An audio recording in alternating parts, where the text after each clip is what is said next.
Assalamualaikum warahmatullahi wabarakatuh. Perkenalkan, nama saya Sandika Pradita Panduyuda dengan NIM 2024021070. Saya dari Fakultas Pertanian, Prodi Agroteknologi. Oke, kita mulai.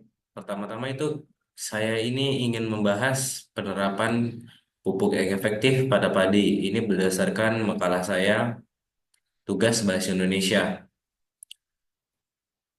Sebelumnya, kita tahu Indonesia ini adalah negara agraris ya, dan Indonesia ini memiliki potensi yang sangat besar atau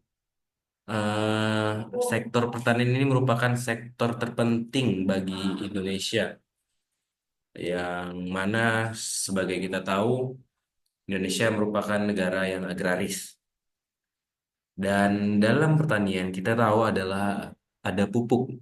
Nah, dalam budidaya padi, pemupukan itu menjadi faktor krusial untuk meningkatkan hasil panen.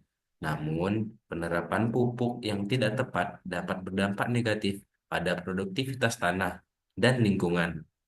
Oleh karena itu, pemupukan yang efektif menjadi sangat penting.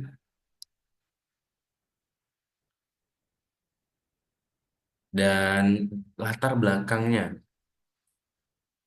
sebentar,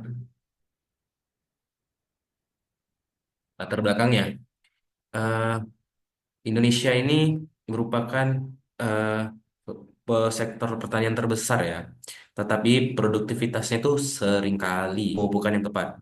Penggunaan pupuk organik yang tepat dapat meningkatkan hasil panen sekaligus menjaga kesuburan tanah. Apa saja sih jenis pupuk yang cocok? Bagaimana aja cara pemupukan yang tepat? Apa juga sih dampak atau hasil dan waktu yang tepat?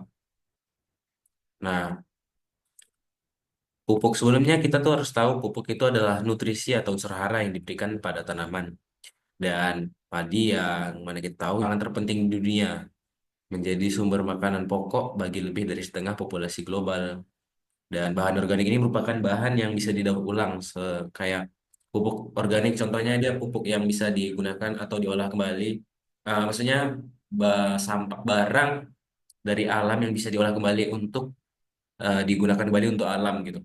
Dan dia ini, oke. Pertama itu, cara pemupukan yang tepat itu harus tepat waktu, tepat tempat.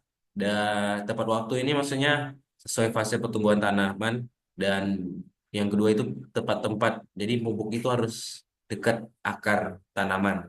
Yang ketiga itu jenis pupuk yang tepat itu banyak ya. Dan dosis yang tepat itu berdasarkan analisis tanah. Dan yang kelima, pengawasan si tanaman kita dan yang mana kita pupuk. Contohnya kita tanam A, pupuknya A, dan kita harus awasi bagaimana sih perkembangan tanaman ini untuk berikutnya, dan jenis-jenis pupuk yang cocok untuk atau jenis-jenis pupuk organik yang saya akan berikan contoh itu seperti pupuk kandang. Pertama, pupuk kandang ini biasanya tuh dari peternakan, daripada kan kotoran-kotoran itu lebih baik diolah untuk menjadi pupuk organik. Yang kedua itu pupuk petroorganik. Dia ini pupuk yang ramah lingkungan dan meningkatkan kesuburan tanah. Ketiga, pupuk NPK, Mutiara, dan pupuk Ponska. Dia ini pupuk yang sangat penting juga. Maksudnya pupuk yang cocok. Dia ini bisa memberikan nutrisi makro penting seperti nitrogen, fosfor, dan kalium. Dan terakhir itu ada pupuk urea. Dia ini meningkatkan pertumbuhan vegetatif tanaman. Cocok untuk meningkatkan pertumbuhan vegetatif tanaman.